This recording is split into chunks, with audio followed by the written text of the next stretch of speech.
Maraming salamat po, Pastor Ishma. Oh, walang anuman. Basta ang bilin ko, ha? Gabayan nyo si Manuel.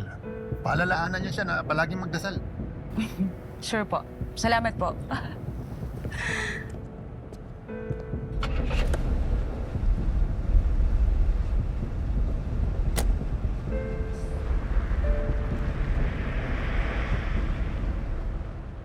Alice, Friend, sino yun? kakilala kong pastor. Sandali lang ako nawala. Ang dami nangyari sa bahay. Noong nakaraan, espiritista. Ngayon naman, pastor. Friend, relax lang. Ano naman? Di ba sabi mo akong bahala kay Manuel? Okay na.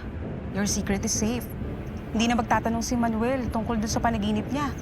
Hindi na niya malalaman yung sikreto niya ni Jessica. Di ba? Ito naman. Tara na nga.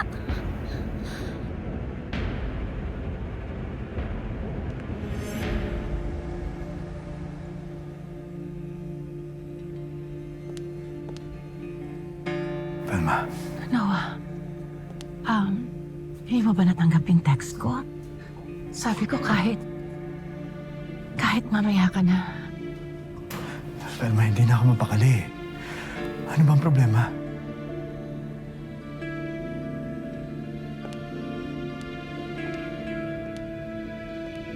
Nagsinungaling ako sa'yo eh.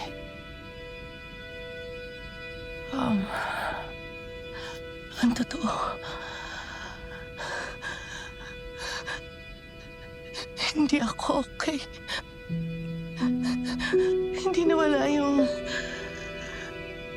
pananakit ng ulo ko.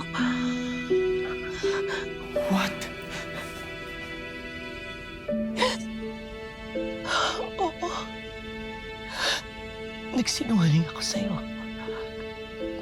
Sinumbong ako kanina. Ang lala. Parang binibilit yung ulo ko sa sakit. That's it, Velma. Magpapacheck up na tayo. Sana gusto kong pakiusap sa'yo. Sana samahan mo ako. Ano ka ba naman, Velma? Hindi mo na ako kailangan tanungin. Sabihin mo lang, aalis na tayo. I'll just be around.